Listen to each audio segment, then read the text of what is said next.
አርእስተ ዜና።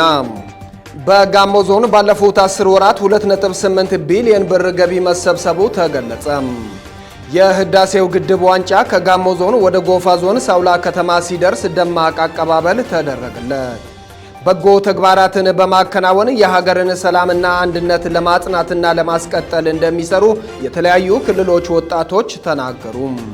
የኤምፖክስ ቫይረስን አስቀድሞ ለመከላከል ዝግጅት መደረጉን የጤና ሚኒስቴር አስታወቀም። ትራምፕ የዩክሬን ጦርነት እንዲቆም ለፑቲን የ2 ሳምንት ቀነ ገደብ ሰጡ።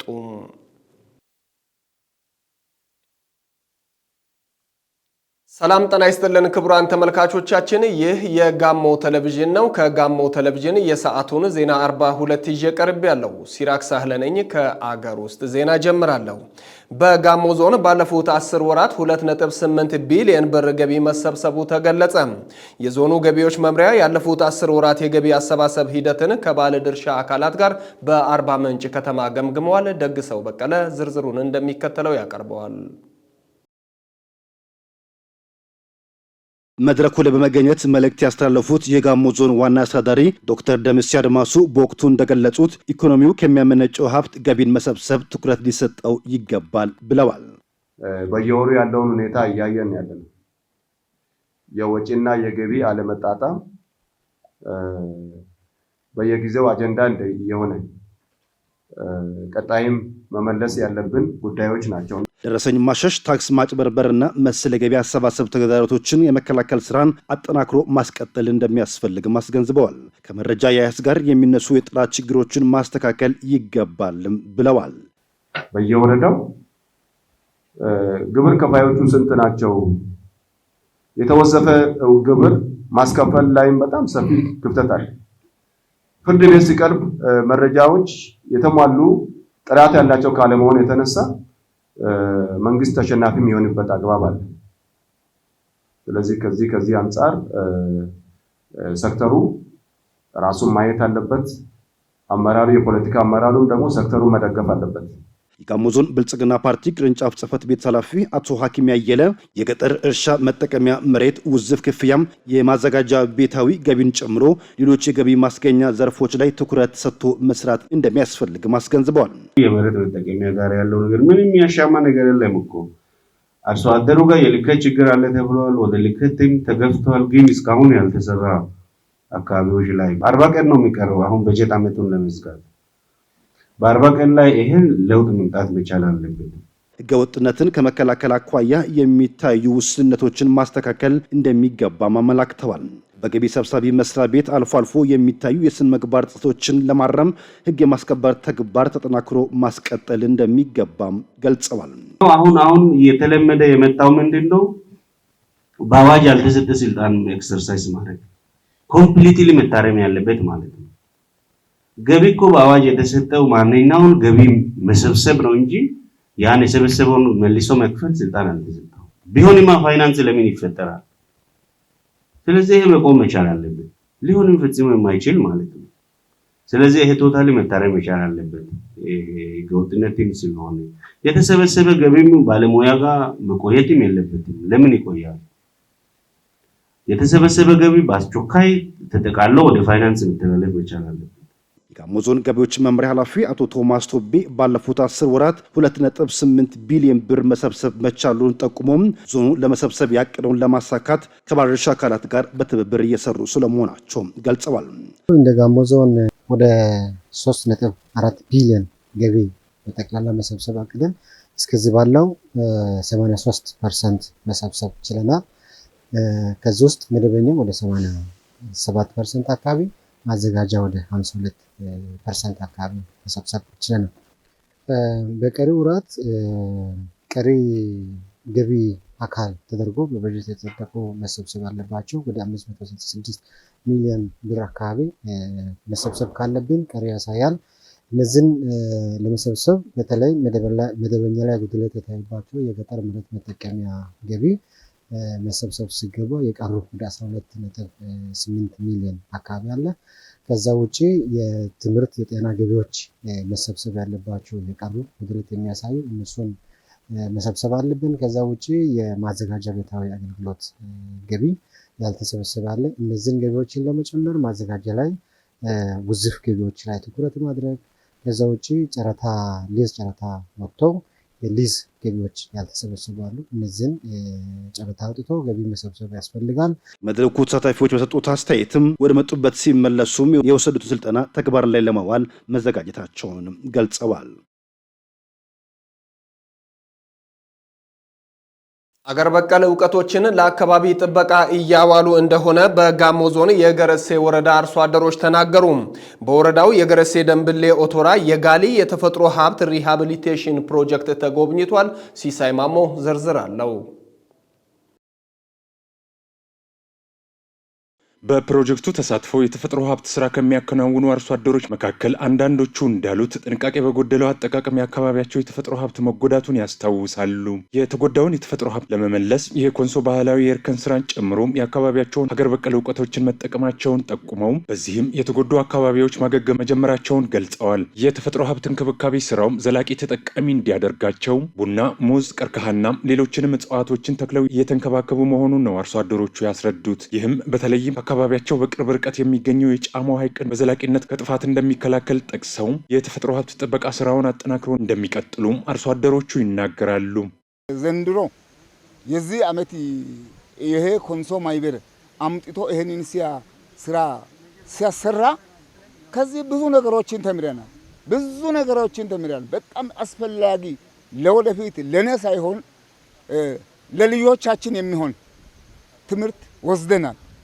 አንደኛ ይሄ መሬቱ ተሸርሽሮ መሄዱን እና ይሄ ካብ ውስጥ ሳር ተክለን እንጨት ተክለን ሳሩን ተጠቅመን ይህ መሬታችንን ተሸርሽሮ ከመሄዱ ተከልክሎ መኖሩን በጣም ተረድተናል። ያሺ ቁጭት ቢዛ ቢታዚ ተረጋጋው ማንግዲስ እየታጠበ የሚሄደው ለማፈር እየተረጋጋ ነው። በዚህም ተደስተናል። ደስም ስላለን ነው ድርጅቱን የምናመሰግነው። እንደምንመለከተው በሚወስዱት ጥንቃቄ ውሃው ተገድቦ ዘልቆ መሄድ አልቻለም። በዚህ አኳኋን ይህንን ሰርቶ የረዳንን ድርጅት እናመሰግናለን። ይዲ ኑና ተከላካሊዲ ማዲዲ ሃይሳ ኦቻ ድርጅት ታጾሳ ሱንሳል አንጆሲ የገረሴ ደንብሌ ኦቶራ ፕሮጀክት አስተባባሪም አቶ ደረሰ ቆጨናም ፕሮጀክቱ ከተጀመረ 6 ወራትን እንዳስቆጠረ ይናገራሉ። በፕሮጀክቱም እርከን፣ ግድብ፣ ክትርና ሌሎችም የአፈርና ውሃ ጥበቃ ስራዎች እንዲሁም ሀገር በቀል እጽዋቶች እየለሙ መሆኑን ነው አስተባባሪው ያመለክቱት። በፕሮጀክቱ የተጎዱ የተፈጥሮ ሀብቶችን እንዲያገግሙ ከማድረግ በተጨማሪም በዘላቂነትም ለማህበረሰቡ የገቢ ምንጭ እንዲሆን ራዕይ መቀመጡንም አስተባባሪው ያስረዳሉ። በተመሳሳይ አግሮ ኢኮሎጂ የምንኖር ብዙ ነገሮችን የምንጋራ የጫሞን ካችመንት አብረን እንጋራለን። ተመሳሳይ ህብረተሰብ ይዘን በተመሳሳይ ደረጃ ያለ በተመሳሳይ ኑሮ ዘይቤ ላይ ያለን ህብረተሰብ ይዘን ይሄንን እንዴት አድርገን ማሳለጥ፣ ማቆራኘት፣ ማገናኘት ይሄንን እውቀት ማሻገር እንችላለን የሚለውን ነገር ቀድመን ከጀርመን የልማት ድርጅት ጋር ይሄንን ሰርተን ይሄንን ደግሞ እዚህ በገረሴ ደንብሌ ኦቶራ ለጋሞ ኮሚኒቲ ይሄንን እውቀት ሽግግር አምጥተናል። የገረሴ ዙሪያ ወረዳ ዋና አስተዳዳሪ ዶክተር ቦሴ ቦታም የማህበረሰብ ባህላዊ እውቀት ለዘላቂ ልማት ወሳኝ መሆኑን ይናገራሉ። ይህን እውቀት አጠናክሮ በማስቀጠል በተለይም የተፈጥሮ ሀብት እንክብካቤ ስራ ዘላቂ ማድረግ እንደሚያስፈልግ ዋና አስተዳዳሪው አስገንዝበዋል። ፕሮጀክቱን ጨምሮ በወረዳው የተፈጥሮ ሀብትን የማልማት ጥረት ተጠናክሮ እንዲቀጥል ሁሉም አካላት የድርሻቸውን እንዲወጡም ዶክተር ቦሴ ያሳስባሉ። ህዝብ ሌላው የሚማረው አለ፣ ከሌላው ህዝብ የሚማረው አለ። የኮንሶ ለምሳሌ አሁን በዚህኛው የድንጋይ እርከን የቆየ እነሱ ጋር ነባር እውቀት አለ። እኛ ጋር ደግሞ እንዴት ደግሞ እንደዚህ ጸጥታ ችግሮች ሲኖሩ እርስ በርስ ደግሞ አለመግባባቶች ሲኖሩ እንዴት የኛ ማህበረሰብ ያው የሰላም አምባሳደርነታችን በዓለም ደረጃ የሚታወቅ ስለሆነ ማለት ነው ይሄን እነሱ ከኛ ይቀስማሉ። እዚህ አሁን የተጀመረው ስራ ተጠናክሮ መቀጠል አለበት። እዚህ ገረሴ ላይ ብቻ ሳይሆን ሁሉም አካባቢ ላይ ወደ ጫሞ የሚፈሱ አካባቢዎች ላይ ያለው የአፈርና ውሃ ጥበቃ ስራ ተጠናክሮ መቀጠል አለበት።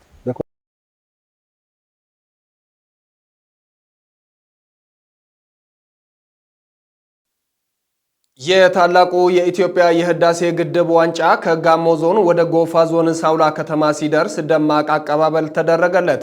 ዘገባው የተመስገን ደበበ ነው። የአምላክነሽ ተረፈ ዝርዝሩን እንደሚከተለው ታቀርበዋለች።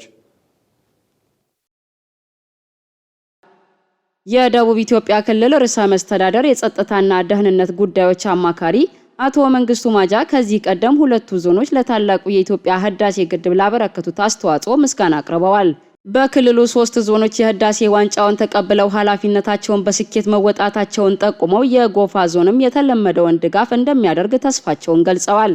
የጎፋ ዞን ምክትል አስተዳዳሪና የሥራ ዕድል ፈጠራና ኢንተርፕራይዞች ልማት መምሪያ ኃላፊ አቶ ምናሴ ኤልያስ የህዳሴው ግድብ ዋንጫ ወደ ዞኑ ከመግባቱ አስቀድሞ ሁሉንም መዋቅሮች በማሳተፍ የእቅዱን 60% ሀብት መሰብሰብ ችለናል ብለዋል።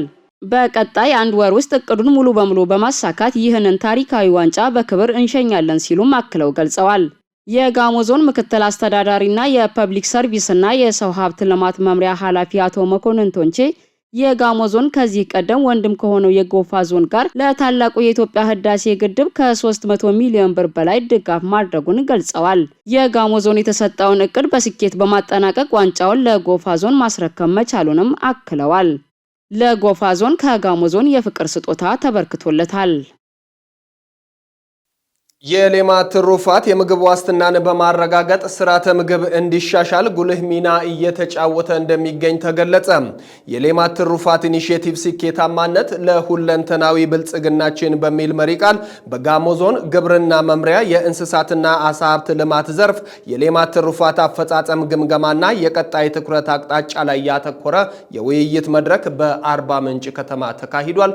ዘገባው የከበደ ካሳይ ነው። ተጨማሪ አለን። የሀገርን መሶብ በምግብ የመሙላት ውጥንን መሰረት ያደረገው የሌማት ትሩፋት ኢኒሼቲቭ እንደ ሀገር ለመጀመሪያ ጊዜ በጠቅላይ ሚኒስትር ዶክተር አብይ አህመድ በአርባ ምንጭ ከተማ መጀመሩ ይታወሳል። የሌማት ትሩፋት ዓላማው የምግብ ሉዓላዊነትን ማረጋገጥና የኢኮኖሚ እድገትን ማፋጠን ሲሆን በተለይም በስጋ፣ ወተት፣ እንቁላልና ማር ምርት ላይ ትኩረት ተደርጎ እንደ ሀገር እየተሰራበት የሚገኝ ነው። በዚህም የሌማት ትሩፋት መርሃ ግብር ከተጀመረ ወዲህ በቤተሰብ ብሎም በሀገር ደረጃ የምግብ ዋስትና በማረጋገጥ ረገድ ተስፋ ሰጪ ውጤት መመዝገቡን መረጃዎች ያመለክታሉ። ዓላማውን የዞኑን የመስኩን አፈጻጸም መገምገም ያደረገ የውይይትና የምክክር መድረክ የሌማት ትሩፋት ኢኒሼቲቭ ስኬታማነት ለሁለንተናዊ ብልጽግናችን በሚል መሪ ቃል በጋሞ ዞን አርባ ምንጭ ከተማ ተካሂዷል። በውይይት መድረኩ መልእክት ያስተላለፉት የጋሞ ዞን ዋና አስተዳዳሪ ዶክተር ደምሴ አድማሱ የሌማት ትሩፋት መርሃ ግብር የምግብ ዋስትናን ለማረጋገጥና ስርዓተ ምግብን በማሻሻል ረገድ ጉልህ ሚና እየተጫወተ ይገኛል ብለዋል።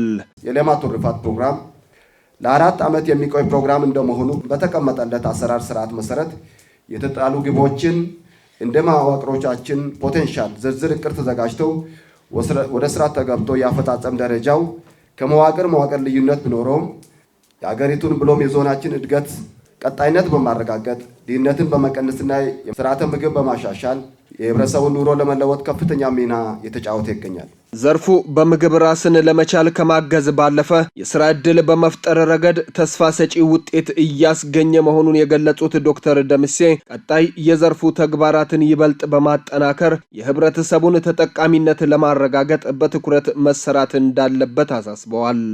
ከዘርፉ የሚጠበቀውን ውጤት በአግባቡ ለመጠቀም ዝርያን በማሻሻል የእንስሳትን መኖ በብዛትና በጥራት በማልማትና የአመጋገብ ስርዓቱን በማዘመን ፕሮጀክቶችን በመቅረጽ እንዲሁም አዳዲስ ቴክኖሎጂዎችን የእርባታ ዘዴዎችን ወደ መላው አርሶ አደራችን በማሰራጨት እና በማድረስ እጅ ለእጅ ተያይዘን በመደጋገፍ የሌማት ትሩፋት ግቦች እንድናሳካ ያስችለናል።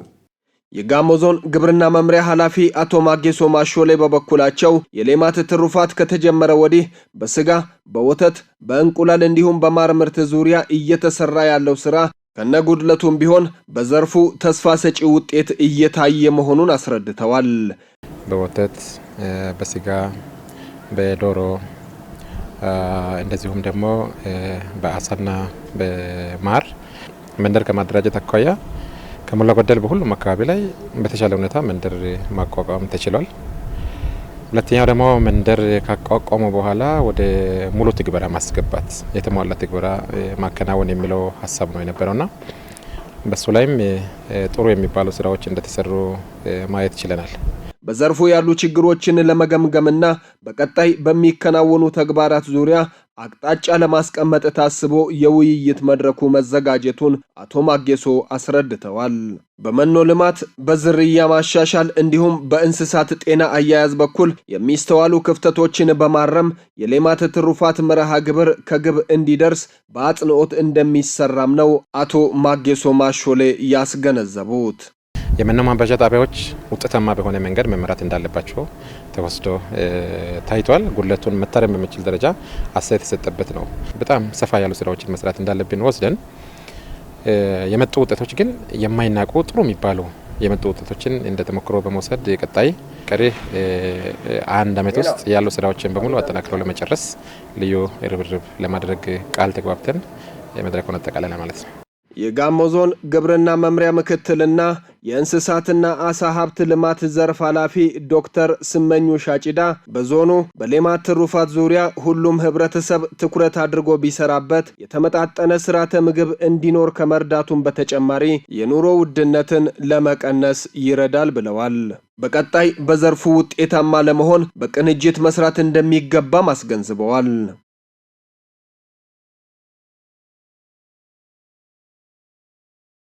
እንደኛ አካባቢ የደፍሶ ፍጆታው ከፍ ማለት አለበት። ህፃናት ወተት ያስፈልጋቸዋል። አይምሮ ጤነኛ ሆነው እንዲያድጉና የተመጣጠነ ምግብ ለመስጠት የእንስሳት ዘርፉ በጣም ወሳኝ ስለሆነ ሁሉም ሰው ባለው ቦታ ባለው አቅም በዚህ በሌማት ትሩፋቱ ቢሳተፍ ለራሱ ቤትም ለማዕዱ ይሆናል። ከራሱ ማዕድ ከተረፈ ደግሞ ገበያ ያወጣል። ስለዚህ ይሄ የኑሮ ውድነቱንም ለማረጋጋት የገበያ ሁኔታውን ለማረጋጋት በጣም ወሳኝ ስለሆነ ሁሉም ሰው መንቀሳቀስ አለበት። ሁሉም ሰው ማርባት አለበት፣ መስራት አለበት። ከእንስሳትና እንስሳት ተዋጽኦ የሚገኘውን ምርትና ምርታማነት ለማሳደግ እንዲሁም የሌማት ትሩፋት ውጤታማነትን ይበልጥ ለማረጋገጥ የመኖ አቅርቦትና ተደራሽነቱ ወሳኝ መሆኑን የመድረኩ ተሳታፊዎች ተናግረዋል።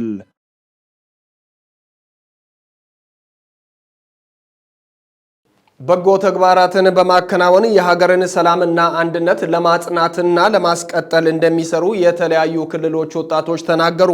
በጎነት ለአብሮነት በሚል የሰላም ሚኒስቴር ከአርባ ምንጭ ዩኒቨርሲቲ ጋር በመተባበር ለ13ኛ ጊዜ እየሰጠ የሚገኘው ስልጠና እንደቀጠለ ነው። ተስፋዬ አሰፋ ተጨማሪ አለው።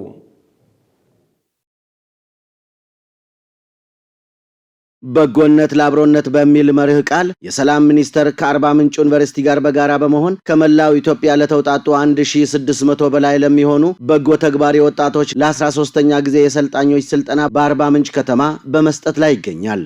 ለ22 ቀናት በአርባ ምንጭ ዩኒቨርሲቲ የሚሰጠው የብሔራዊ በጎ ፍቃድ ወጣቶች የአሰልጣኞች ስልጠናን በመከታተል ላይ ካሉ ወጣቶች መካከል ወጣት ገብረ ጻዲቅ ካሳ ስልጠናውን በጥሩ ሁኔታ እየተከታተለ መሆኑን ገልጾ ቀደም ሲል በትምህርት ካገኘው ዕውቀት ጋር አስተሳስሮ የተለያየ የሥራ ዕድል መፍጠር የሚያስችል ተጨማሪ የክህሎት ስልጠና እያገኘ መሆኑንም ገልጿል። አክሎም ለሀገር እድገት ሰላም ሁሉም ኢትዮጵያዊ በአንድነት እንዲተጋ በበጎ ተግባራት አርአያ ሆኜ እንዳገለግል ስልጠናው እያገዘኝ ነው ብሏል።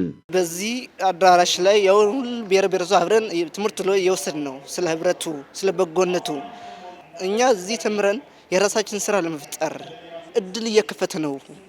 አሁን ስታየው ለሰላሙ ለስራው አብረን ጥሩ ነገር ለሰዎች ካረግን ነው፣ ጥሩ አስተሳሰብ ካቀረጽ ነው፣ ሰው እንደ ሰው መሆን ብቻ ካወቅነን በቃ ሰው እሱ ነው። በቃ አስተሳሰቡ በቃ አንድ አይነት የሰው ክብር ይሄን ከጠበቅ በቃ ጥሩ የሆነ ግንባታ ጥሩ የሆነ ስራ እዚህ ሀገር ሊሰራ ይችላል። ከዚህ ስልጠና በአጭር ጊዜ ውስጥ የተለያየ ባህል፣ ቋንቋ፣ እርስ በርስ አብሮነት በእጅጉ የጎላ መሆኑ አስደስቶኛል ሲል ለጋሞ ቴሌቪዥን አስተያየቱን ያደረሰው ወጣት ታሪኩ ጉራራ ወጣቱ የሀገር ፍቅር ኖሮት ስለ ሀገር ሰላም፣ አብሮነትና በጎ ሕሊና የበኩሉን እንዲወጣ ስልጠናው እገዛ አለው ብሎ በተመሳሳይ ተጠናክሮ ለሁሉም ወጣቶች ሊዳረስ ይገባል ብሏል።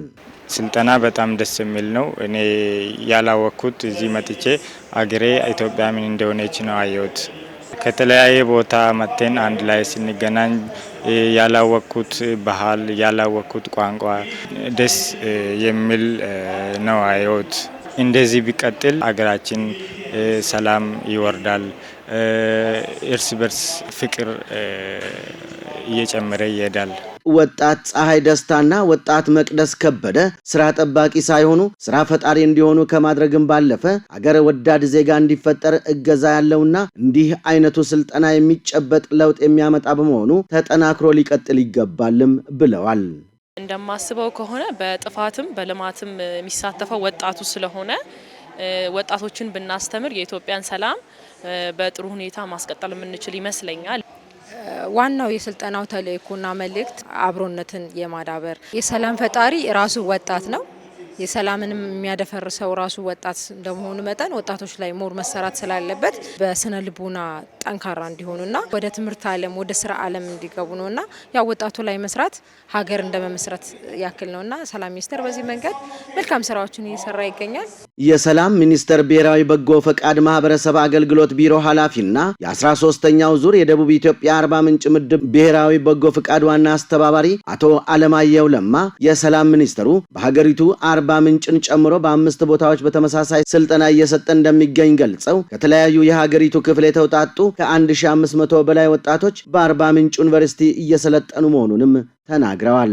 ስልጠናው በ3 ዋና ዋና ርዕሶች ለወጣቱ እየተዳረሰ መሆኑን የገለጹት አቶ አለማየሁ ያለን ባህልና እሴት ሳይበረዝ ተጠብቆ ለትውልድ እንዲሻገር ወጣቱ ላይ ግንዛቤ በመፍጠር ወጣቱም የሀገሪቱን ነባራዊ ሁኔታ አውቆ እንዲረዳ ስልጠናው እገዛ ያለው መሆኑንም አብራርተዋል። በዚህ ስልጠና እስካሁን እንደ ሀገር 55000 በላይ ብሔራዊ በጎ ወጣቶች መሰልጠናቸውን ጠቁመው ወጣቶችን በተመደቡት የበጎ ስራ ተግባር አብሮነትን ከማጎልበት ባሻገር ለሰላምና ለሕዝብ አንድነት ጠንቅ የሆኑ የውሸት ትርክቶችን ለይተው ለሀገረ ሰላም ግንባታ የበኩላቸውን እገዛ እንዲያበረክቱ ስልጠናው ይረዳቸዋልም ብለዋል።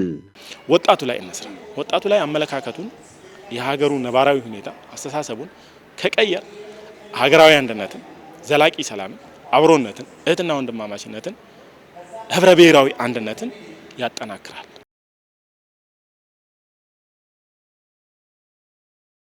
በጋሞ ዞን በቀጣይ የትምህርት ዘመን ከ56000 በላይ የመማሪያ መጽሐፍት እንደሚቀርቡ ተገለጸ።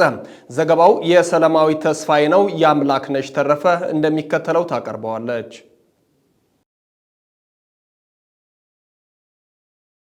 የዳራማሎ ወረዳ ዋጫ ሁለተኛ ደረጃ ትምህርት ቤት ዋና ርዕሰ መምህር አቶ ይስማው ካልሳ እንደገለጹት መጽሐፍቶች በይበልጥ ተደራሽ ሊሆኑ እንደሚገባ አሳስበዋል። ከመማር ማስተማር ጋር ተያይዞ አንዳንድ የቤተ መጻሕፍትና የላይብራቶሪ አንዳንድ ችግሮች አሉ። አሁን ቤተ መጻሕፍት ላይ አንዳንድ በአዲሱ ትምህርት ፍኖተ ካርታ መሰረት አዲስ ጋይዶች አልተሰሩ፣ ገበያ ላይ አልተሰራጩም። እሱም ወደ ትምህርት ቤቱም የደረሰ ነገር የለም። እኛም ደግሞ አቅደን ነበረን ገበያ ላይ ጋይዶችን ከቴክስት ቡክ ውጪ ጋይዶችን ማግኘት አልቻልንም። እነዚህ አንዳንድ ችግሮች አሉ። እሱን ደግሞ ከመንግስት ጋር እንዴት ይደረጋሉ የሚለው ነገር አቅደን እየሰራን ነበረን። ቀጣይ ባለው ጊዜ ይቀረፋል የሚል እምነት አለኝ። የዳራማሎ ወረዳ ትምህርት ቤቶች ጽህፈት ቤት ኃላፊ አቶ አይና ለማበራ በበኩላቸው በትምህርት ቤቶች ጊዜ ያለፈባቸው ኬሚካሎች እንዳሉ ገልጸዋል። ከኬሚካል አወጋገድ ጋር ያለው ጉዳይ እሱ የቆየ ችግር ነው። ስለዚህ አኒሜሽን ቲም በዞን ደረጃ ተቋቁሞ ለማስወገድ ከዞኑ ጋር እየተናበበን ነው። እኔ ጊዜ ያለፉ ኬሚካሎች ምንም አይጠቅሙም። ከዚህ አኳያ ይሄን ፓርት በአጭር ጊዜ ከዞን ትምህርት መመሪያ ጋር እየተናበበን ስለሆነ አኒሜሽን ቲም ተቋቁሞ መጥቶ የሚያስወግድበት ሂደት ይመጣል የሚል ነገር ነው ያለኝ። ጊዜያቸው ያለፈባቸው ኬሚካሎችን መልሶ ጥቅም ላይ ለማዋል ከአርባ ምንጭ ዩኒቨርሲቲ ጋር እንደሚሰራ የዞኑ ትምህርት መምሪያ ኃላፊ ዶክተር አዲሱ አዳሙ ተናግረዋል። ኬሚካሎች ጊዜያቸው ያለፈባቸው ኬሚካሎች ስላልተጠቀምናቸው ነው ጊዜያቸው ያለፈው። ይሁን እንጂ የጊዜው ማለፍ በራሱ ችግር የለውም። ኬሚካሎቹ ለምርምር አይሆንም እንጂ ለማስተማሪያነት ይሆናሉ። ኬሚካሉን አሁን በላቦራቶሪ ባለሙያዎች ላይ ያለ የግንዛቤ ክፍተት ነው ያለው እንጂ ኬሚካሎቹ ጊዜያቸው ያለፈባቸው ኬሚካሎች ለምርምር አይሆንም እንጂ ለማስተማሪያነት ይሆናሉ። ከአርባ ምንጭ ዩኒቨርሲቲ ጋር በመሆን የኬሚስትሪ፣ የፊዚክስና የባዮሎጂ ዶክተሮችን ይዘን በሁሉም ሰከንደሪ ስኩልስ ያሉ ኬሚካሎችን ልየታ እያደረግን ነው ያለነው። በዚህ አግባብ ሁሉም ባለሙያዎች ኬሚካሎችን መጠቀም ይችላሉ። ነገር ግን የኬሚካሎች አጠቃቀም በተመለከተ የላቦራቶሪ ማኑዋል ዝግጅት ዞኑ እያደረገ ያለው ከዩኒቨርሲቲ ጋር በመሆን በቀጣይ ላብ ማኔጅመንት ላይ ለላብ ባለሙያዎች ስልጠናም እየተዘጋጀ ነው ያለው። የመምሪያው ኃላፊ ዶክተር አዲሱ አዳሙ እንዳሉት ለቀጣይ ዓመት ለመማር ማስተማር የሚያስፈልጉ ግብአቶችን በማሟላት ትምህርት ቤቶችን ለመደገፍ እየተሰራ ነው። የአዲሱን ስርዓተ ትምህርት መሰረት በማድረግ መጽሐፍት ለተማሪዎች ለማድረስ በርካታ ስራዎች መሰራታቸውንም አመላክተዋል። የክልሉ መንግስት 56000 የመማሪያ መጽሐፍቶችን ድጋፍ እንደሚያደርግ ኃላፊው ገልጸዋል። አዲሱ ስርዓተ ትምህርት በተመለከተ የስርዓተ ትምህርት ለውጥ በቅርብ ጊዜ ተደርጓል። ነገር ግን ፓራዳይም ሽፍት አይደለም። ይሄኛው የተወሰነ ይዘቶች ወደፊትና ወደ ኋላ ብሏል። ስለዚህ ደግሞ የመማሪያ መጽሐፍት ለውጥ ተደርጎ ነገር ግን የማጣቀሻ መጽሐፍን በተመለከተ የማጣቀሻ መጽሐፍ ባለበት ነው የሚሆነው። ይዘቱ አልተቀየረም፣ ፊትና ኋላ ሆኗል። ስለዚህ ማጣቀሻ መጽሐፍ ማለት ለዋናው መጽሐፍ የሚያግዝ ስለሆነ ሁሉም ትምህርት ቤቶች ያላቸውን ማጣቀሻ መጽሐፍ እንደነበረ መጠቀም ይችላሉ። በየጊዜው የሚታተሙ የተሻሉ የሚባሉ የማጣቀሻ መጽሐፍትን እቅድ አቅደው በውስጥ ገቢ ማንም ሳይጠብቁ ትምህርት ቤቶች የውስጥ አቅማቸውን ማሳደግ ይጠበቅባቸዋል። መንግስትም እንደ መንግስት የውስጥ አቅሞችን ሁሉም ትምህርት ቤቶች እንዲጠቀሙ እገዛ ያደርጋል። በጣም ለሚያስፈልጋቸው አዲስ ለሚከፈቱ ትምህርት ቤቶች ግን ዞኑ በጀትም ይዞ ድጋፍ እያደረገ ይገኛል። ለምሳሌ አሁን ላይ ክልሉ 56000 መጽሐፍት ልኳል፣ ለቀጣዩ ዓመት የሚሆን ማለት ነው። እነዚህ መጽሐፍት በ2018 የትምህርት ዘመን ቀድመን በተማሪ ቁጥር ሬሾ አውጥተን ለሁሉም መዋቅሮች የምናደርስ ይሆናል። የኤምፖክስ ቫይረስን አስቀድሞ ለመከላከል ዝግጅት መደረጉን የጤና ሚኒስቴር አስታወቀ። ፋሲካ ጸጋዬ ዝርዝር አላት። የኤምፖክስ ቫይረስን አስቀድሞ ለመከላከል በሁሉም ክልሎች ዝግጅት መደረጉን የጤና ሚኒስትር ዶክተር መቅደስ ዳባ አስታወቁ። ሚኒስትሯ ቫይረሱን ለመከላከል በተከናወኑ ተግባራት ዙሪያ መግለጫ ሰጥተዋል።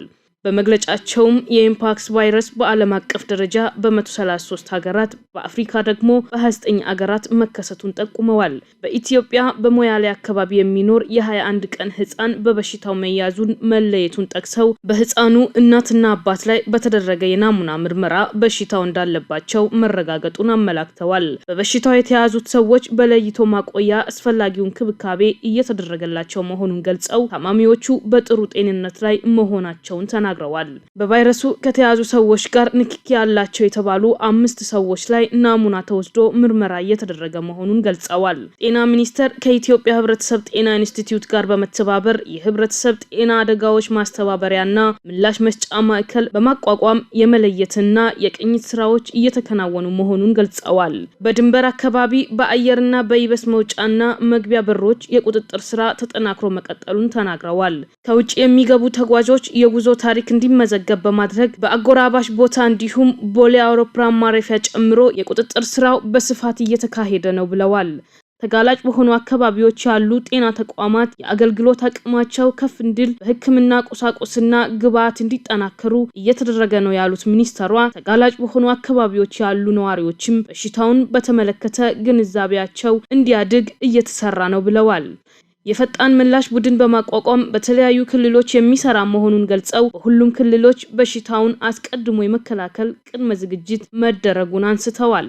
ለበሽታው ከተጋለጠ ሰው ጋር ግንኙነት ያለ ሰው በአፋጣኝ ሪፖርት ማድረግ እንዳለበት ጠቅሰው ሽፍታ፣ ትኩሳት፣ የንፍፍት እብጠት፣ የመገጣጠሚያ ህመም ምልክት የታየበት ሰው በአፋጣኝ ወደ ሕክምና ቦታ በመሄድ መታከም እንዳለበት አስገንዝበዋል። የኢትዮጵያ ህብረተሰብ ጤና ኢንስቲትዩት ዋና ዳይሬክተር ዶክተር መሳይ ኃይሉ በበኩላቸው ለበሽታው ከተጋለጡ ሰው ጋር ንክክ መቀነስ፣ በሽታው የተከሰተባቸው አካባቢዎች የጉዞ ታሪክ ያላቸው ሰዎች እስከ 21 ቀን ራሳቸውን መለየት የቫይረሱን ስርጭት ለመግታት ትልቅ ሚና እንዳለው አብራርተዋል። እንደ ዶክተር መሳይ ገለጻ በሽታው ሁሉንም ሊያጠቃ የሚችል ሲሆን በተለይም ህፃናት፣ ነፍሰ ጡር እናቶችና የበሽታ መከላከል አቅም በሚያንሱ ተጓዳኝ ህመም የተያዙ ሰዎች ተጋላጭነታቸው ከፍ እንደሚል አስረድተዋል።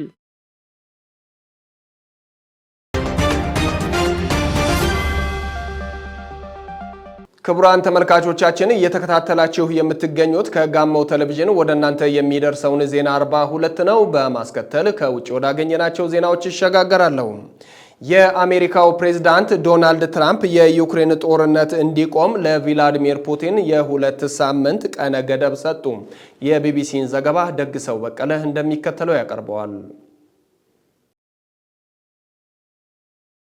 የዩናይትድ ስቴትስ ፕሬዝዳንት ትራምፕ ለሩሲያው መሪ ቭላዲሚር ፑቲን የዩክሬንን ጦርነት ለማስቆም የ2 ሳምንታት ቀነ ገደብ እንደሰጡ ጠቆሙ።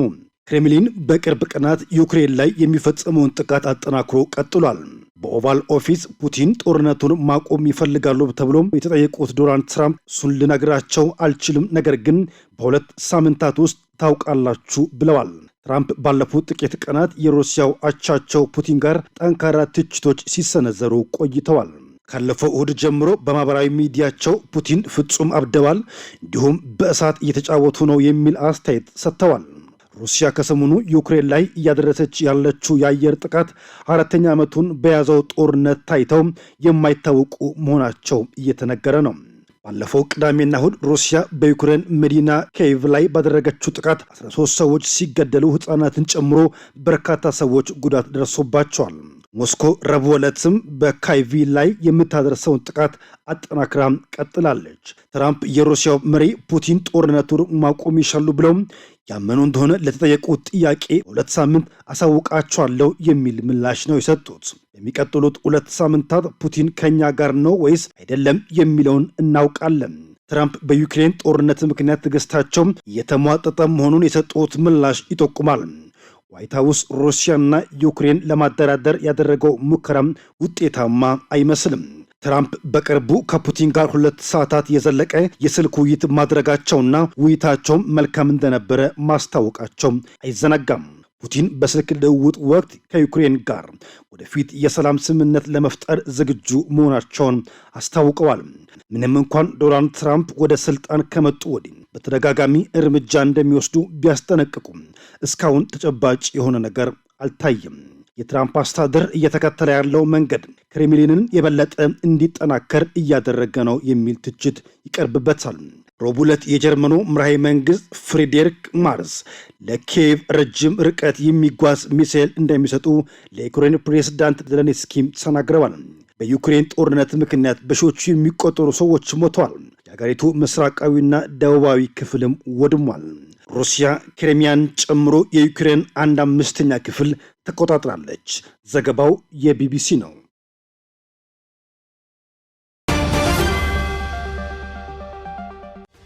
በጋሞ ዞን ባለፉት 10 ወራት 2.8 ቢሊዮን ብር ገቢ መሰብሰቡ ተገለጸ።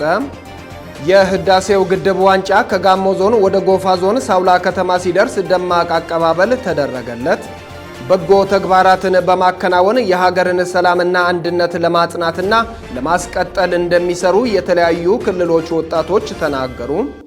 የኤምፖክስ ቫይረስን አስቀድሞ ለመከላከል ዝግጅት መደረጉን የጤና ሚኒስቴር አስታወቀ። ትራምፕ የዩክሬን ጦርነት እንዲቆም ለፑቲን የ2 ሳምንት ቀነ ገደብ ሰጡ። የሚሉቱ ለሰዓቱ የተዘጋጁ አርዕስተ ዜናዎቻችን ነበሩ። በእኔ በኩል አበቃሁ። ከቀሪ የጋሞ ቴሌቪዥን ዝግጅቶች ጋር መልካም ቆይታ። ጤና ይስጥልን።